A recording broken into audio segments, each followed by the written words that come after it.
정교하고도 세밀한 기계 가공, 그중에서도 가장 화려하고도 멋진 기술인 선반 가공, 그 기술을 쏙쏙 파헤쳐보는 시간. 안녕하세요. 아나운서 이지혜입니다. 오늘은 NCS 선반 가공의 24번째 시간이죠. 장비 유지관리 모듈의 고장 진단 처리 및 작업 일지 작성하기에 대해 알아보는 시간 마련했습니다. 오늘도 선반 가공에 대해서 명쾌하게 알려주실 선반 가공의 마에스트로 안상수 강사님 모셨습니다. 안녕하세요, 강사님. 안녕하세요. 안상수입니다.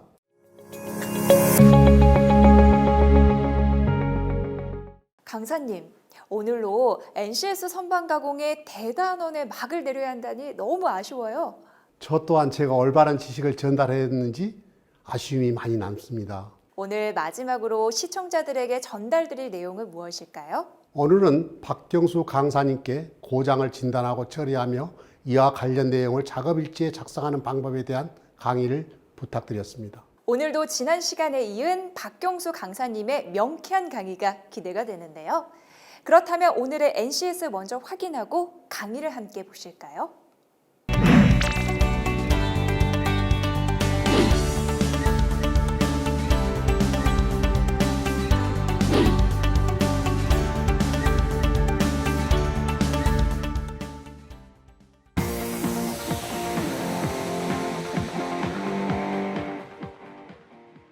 고장 진단 및 처리하기에 대해 학습해 보겠습니다. 고장이란 기계 부품이나 요소가 변형되어 원래의 기능을 발휘하지 못하는 것이라 할 수 있으며 계속적으로 사용하기에 불안전하고 신뢰성이 없는 초기 결함, 초기 고장, 열화, 손상 등이 고장의 유형이라 할 수 있습니다.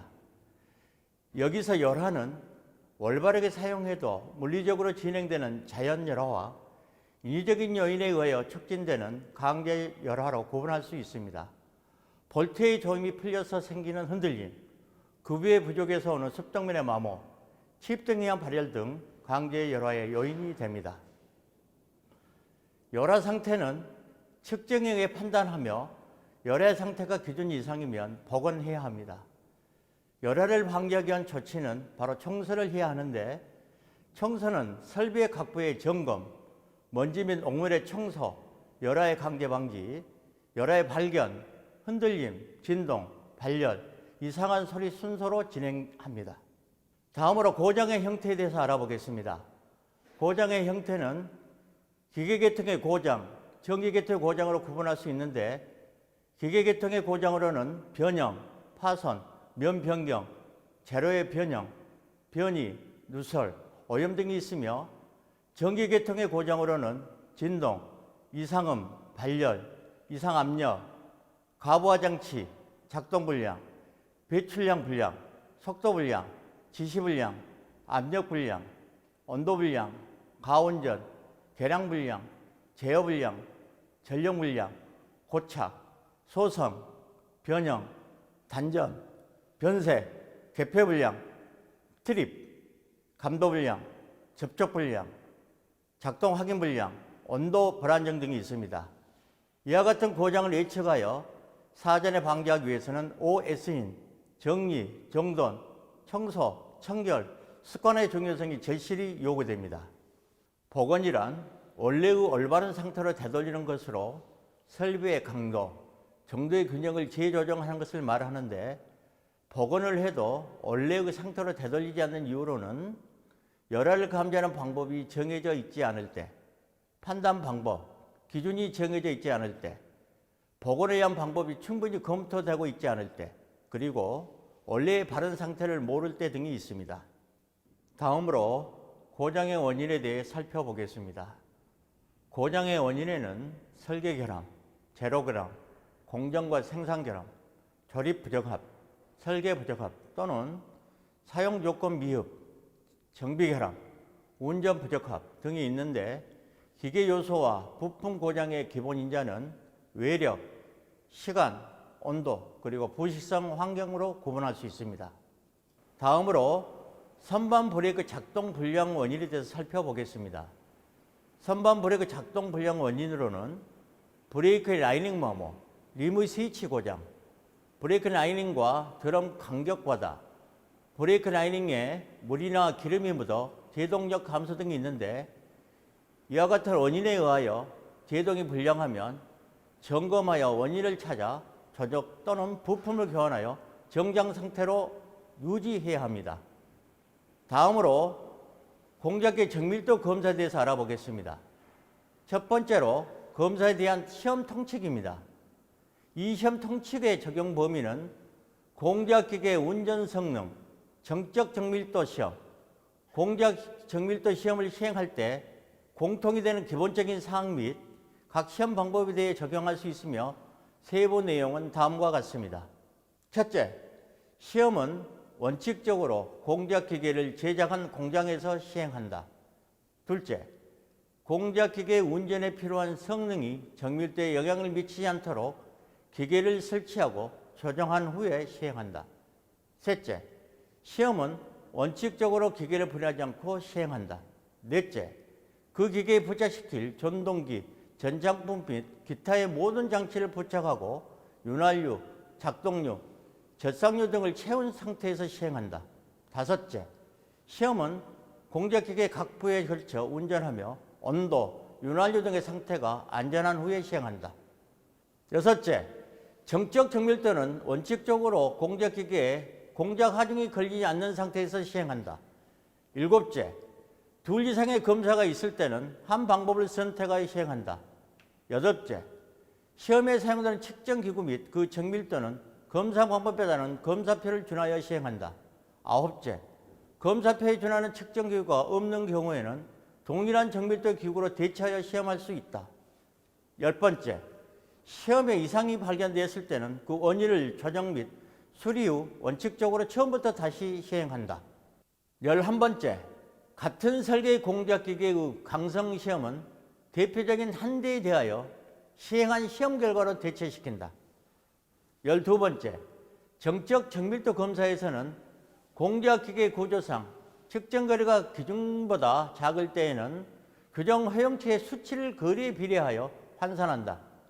13번째, 검사 결과 정적 정밀도와 공작 정밀도가 다를 때에는 공작 정밀도를 중시한다 등이 있습니다. 공작기계 정밀도 검사의 두 번째로는 운전시험이 있습니다. 공작기계 운전시험 항목으로는 기계의 각부를 조작하여 그 작동의 원활성 및 기능의 확실성을 시험하는 기능시험, 무부하 상태로 운전하여 운전 상태, 온도 변화, 소요 전력을 시험하는 무부하 운전, 부하 상태로 운전하여 운전 상태와 가공 능력을 시험하는 부하 운전 시험, 조작 또는 공작 정도의 현장에 영향을 미치게 하는 부분에 대하여 시험하는 백래시 시험, 그리고 공작 정밀도에 현저한 영향을 미치게 하는 부분에 하중을 가하여 변형 상태를 시험하는 강성 시험이 있습니다. 다음으로 가공물의 불량 현상과 결함 상태에 따른 조치 방법에 대해 알아보겠습니다. 첫 번째로 운전 시 진동이 발생할 경우입니다. 이 경우는 배드의 수평이 맞지 않기 때문에 선반 다리 부분의 조정 볼트로 평행을 맞추면 됩니다. 두 번째로 가공면에 떨림 현상이 나타나며 공구에 치핑이 발생할 경우입니다. 이 경우는 주축에 흔들림이 발생하거나 가로 이성대와 공구 이성대의 틈새가 크기 때문에 조정 너트로 주축 베어링 간격을 조정하거나 교체하고 새들과 공구대 이성대의 지부 틈새를 조정해야 합니다. 세 번째로 가공물의 양끝 부분의 치수가 다를 경우입니다.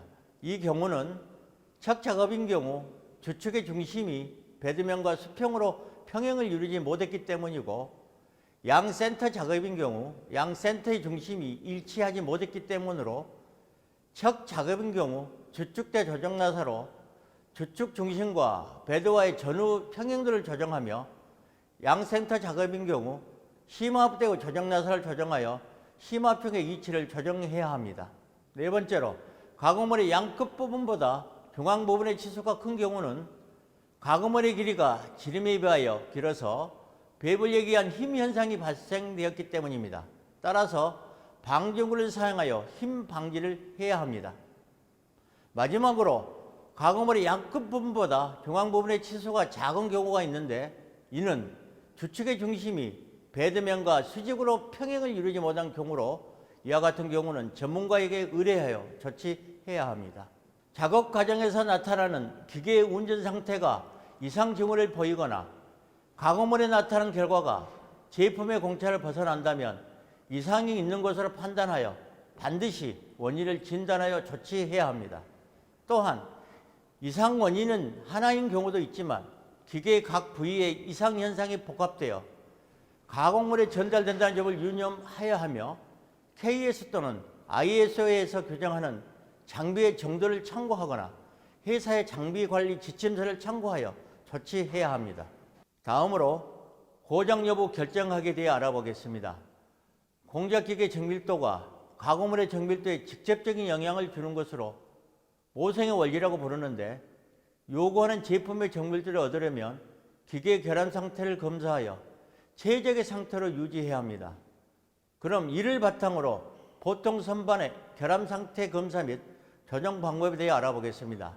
먼저 배드의 수평이 맞지 않을 때에는 양복대 위에 정밀 수증기 2개를 직각 방향으로 설치하고 배드의 양극과 중앙 위치에 측정하여 선반 다리 부분에 조정 볼트로 수평을 맞춥니다. 두 번째로 주축의 흔들림이 발생할 때에는 척에 수직으로 다이얼 게이지를 접촉하고 주축을 고속 회전시켜 검사합니다. 조정 방법은 조정 노트로 주축과 베어링 간의 간격을 조정합니다. 세 번째로 양센터의 중심이 맞지 않을 때에는 주축대와 심압대 사이에 테스트바를 설치하고 앙복대 위에 다이얼 게이지를 설치한 후 테스트탑의 측면을 좌우로 이동하며 검사하는데, 조정 방법은 심압대 조정 볼트로 중심을 맞춥니다.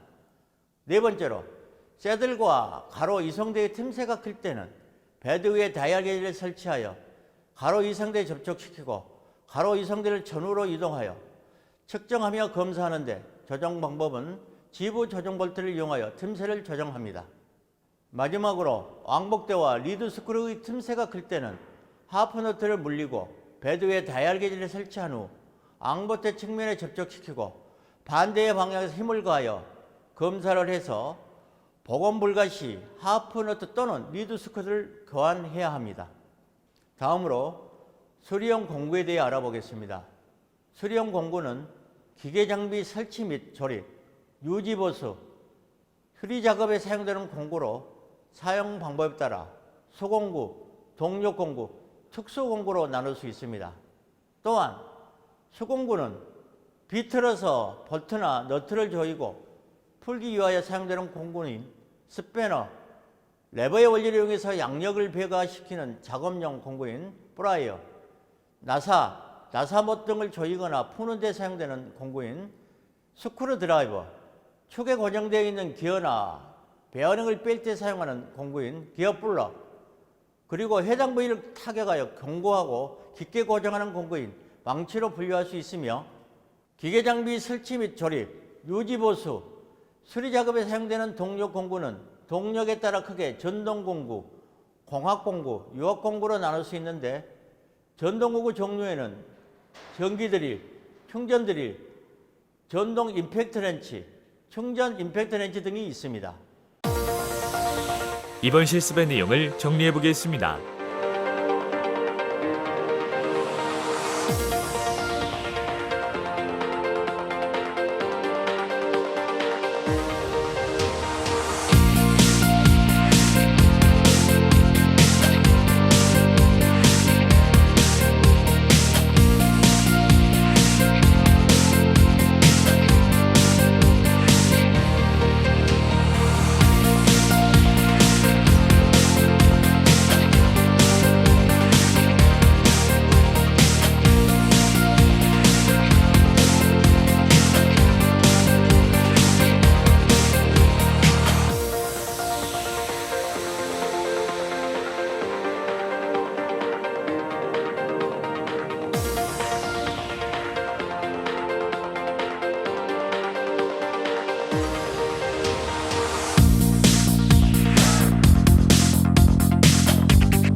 작업일지 작성하기에 대해 알아보겠습니다.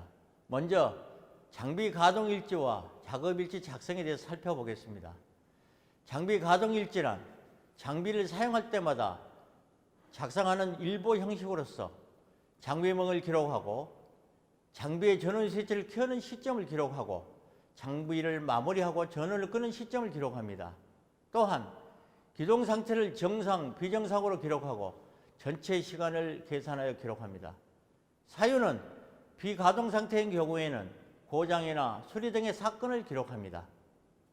장비 가동 일지는 가동 분석을 통하여 작업 시간 동안 생산 및 비생산적인 여러 가지 요소를 파악하고 개선하여 표준 시간 설정을 위한 여유를 산출하는 데 기본 자료가 됩니다. 따라서 가동 일형은 작업 생산성과 가동 효율 개선 방법으로 활용되기 때문에 매일 작성해야 합니다. 장비 가동 일지는 장비별, 일자별로 작성하는 방법이 있으며 장비의 특성과 기업의 효율성에 적합하게 선택하여 작성합니다. 작업 일지는 회사의 특성에 맞는 양식으로 만들어져 있으며 직원 현황, 생산 계획, 생산 실적, 특이사항 등을 포함하고 있습니다. 이와 같은 문서를 작성할 때에는 다음과 같은 구성 요소가 있어야 합니다. 첫째, 품위 있고 짜임새 있는 골격을 유지할 것. 둘째, 객관적이고 논리적이며 체계적인 내용을 작성할 것. 셋째, 이해하기 쉬운 구조로 작성할 것. 넷째, 명료하고 설득력 있는 구체적인 문장으로 작성할 것. 마지막으로 세련되고 인상적인 레이아웃으로 구성할 것 등이 있습니다. 보시는 바와 같이 생산 작업 일지는 생산 계획을 수립하고 실적의 세부 사항과 계획 대비 실적률을 포함하여 문제점이 발생되었을 때에는 해결 방안까지 기록해야 하며 미결 업무 내용과 애로사항 및 거래사항을 제시하여 원활한 작업이 이루어지도록 해야 합니다. 지금 보시는 양식은 기계별 생산 작업 일지입니다. 기계별 생산 작업 일지는 기계별로 생산 분명에 따른 소요 시간 및 목표량, 생산량을 금일 진행 사항과 이길 예정 사항을 기록하여 계획에 의한 생산이 이루어지도록 해야 합니다. 다음으로 문제점 정리 및 보고하기에 대해 말씀드리겠습니다. 먼저 보고서의 정의와 기본 원칙부터 설명드리겠습니다. 보고서란 작업자의 업무 내용이나 상사가 지시한 업무의 수행 결과 특이한 사항에 대해서 추진사항을 확인하여 작업자의 의견을 논리적으로 설득 있게 보고함으로써 관리자의 정책 결정 방침 설정을 위한 상황을 판단하는 데 도움을 주기 위한 문서입니다. 작업일지도 일일 업무 보고서의 한 유형으로 특히 장비의 관리에 대한 작업일지는 설비의 상태를 파악하여 생산 계획을 수립하고 품질의 상태를 예측하는 매우 중요한 자료이므로 점검 결과 및 보수 사항을 작업일지에 빠짐없이 기록하고 보고해야 합니다. 보고서는 다음과 같은 기본 원칙을 가지고 작성되어야 합니다. 첫째, 필요성의 원칙입니다. 이는 용도를 분명히 제시하여 불필요한 보고를 억제하고 이용 목적에 적합한 보고를 해야 함을 의미합니다. 둘째, 완전성의 원칙입니다. 이는 철저한 자료 수집을 통하여 관련된 사실을 완전하게 정리하고 보고 작성자의 책임 한계를 명확히 해야 함을 의미합니다. 셋째, 적시성의 원칙입니다. 이는 보고 시기의 합리적인 선택, 외부 정보의 신속한 수집, 사실 발생 후에 신속히 보고해야 함을 의미합니다. 넷째, 정확성의 원칙입니다. 이는 공정한 판단에 의하여 정확하게 작성되어야 함을 의미합니다. 다섯째, 경제성의 원칙입니다. 이는 보고서에 의한 효과와 이익이 보고서 작성에 소요되는 시간, 인력, 비용보다 커야 함을 의미합니다. 여섯째, 유효성의 원칙입니다. 이는 업무의 통제나 방침 결정 등의 가치가 있는 보고자료가 되어야 함을 의미합니다. 일곱째, 간결성의 원칙입니다. 이는 내용을 간결한 형식으로 요약하고 이해하기 쉽게 표현하며 꾸밈 또는 어려운 용어나 불필요한 사항은 배제하도록 하는 것을 의미합니다. 다음으로 보고서의 작성 절차에 대해서 알아보겠습니다. 보고서는 어떤 사실이나 의견을 상사에게 전달하는 시각적 의사소통 수단이므로 인지도를 높이기 위하여 일목요연하고 논리적으로 해야 합니다. 따라서 보고서를 작성할 때에는 목표 설정, 정보의 수집과 선택, 현재의 상황과 문제점 보고, 개선 및 제안, 최종 확인 순으로 작성되는데 그 순서에 대해서 좀 더 자세히 살펴보겠습니다. 먼저 목적 설정 단계입니다. 이 단계에서는 보고서의 작성 목적과 이유, 결재권자의 의도 및 지시 내용, 필요한 문서 등에 정확히 파악하고 제출하기까지의 진행 순서를 정합니다.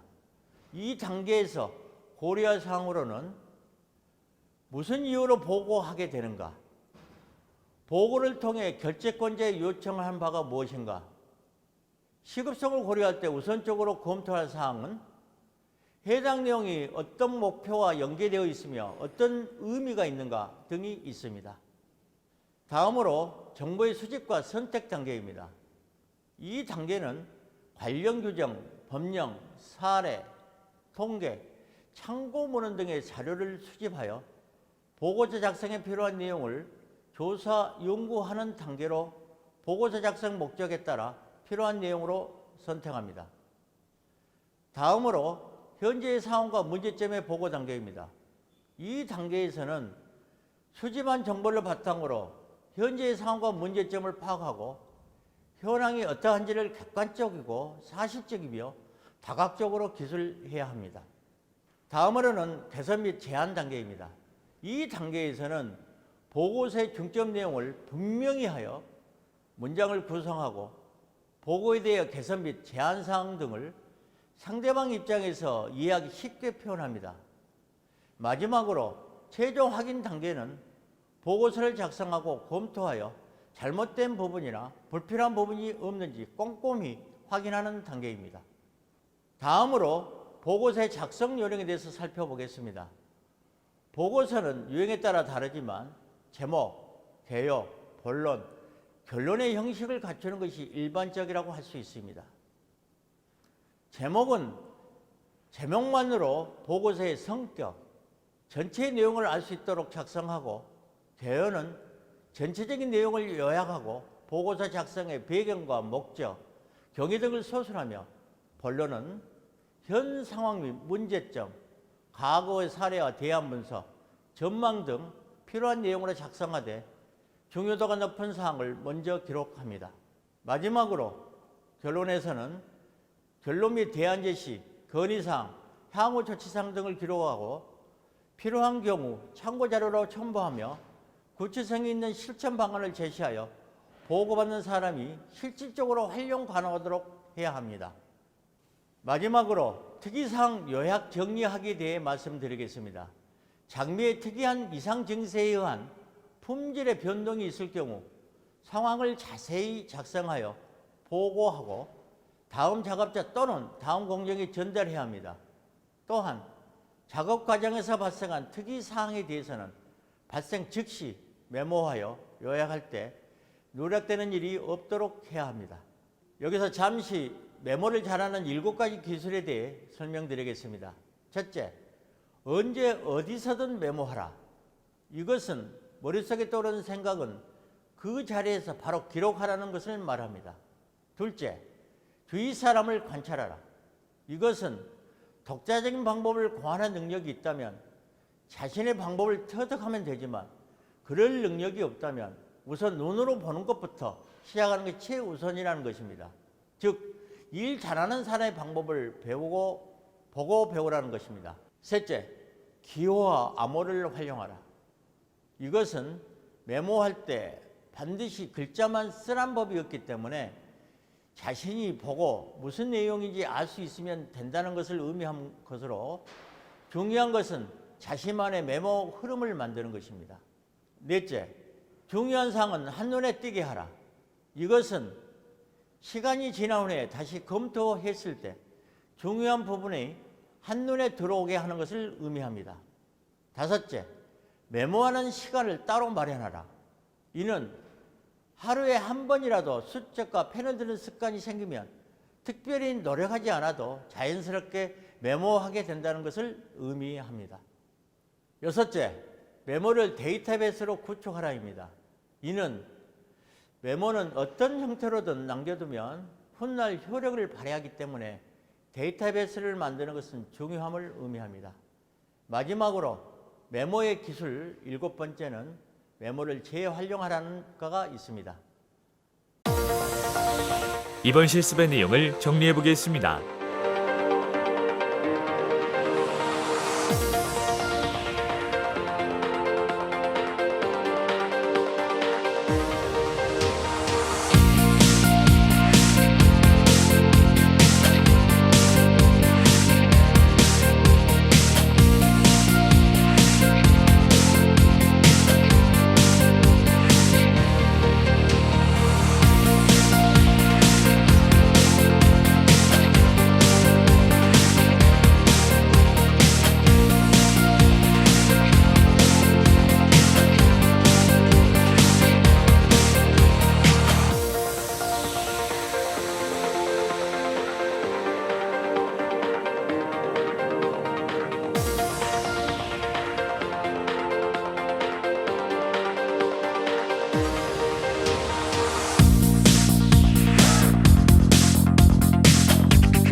민석은 오늘 학습하신 내용을 퀴즈로 풀어볼 텐데요. 준비되셨나요? 네, 준비 완료됐습니다. 첫 번째 문제입니다. 공작기계의 정밀도가 가공물의 정밀도에 직접적인 영향을 주는 것을 이르는 말은 무엇인가요? 1번 구성의 원리, 2번 모성의 원리, 3번 탄성의 원리. 3번입니다. 틀렸습니다. 정답은 2번입니다. 공작기계의 정밀도가 가공물의 정밀도에 직접적인 영향을 주는 것을 모성의 원리라고 부릅니다. 다음 문제입니다.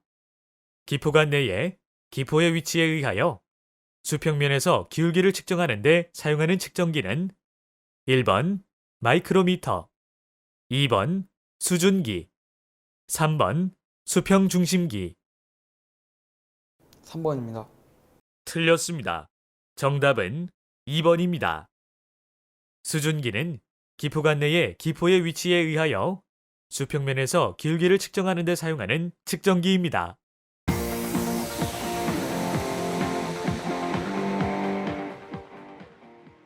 와, 박경수 강사님의 명쾌한 강의 잘 들어봤습니다. 시청자 여러분, 이상으로 NCS 선반가공의 모든 강의 및 실습을 마치겠습니다. 시청자 여러분, 시청해 주셔서 고맙습니다.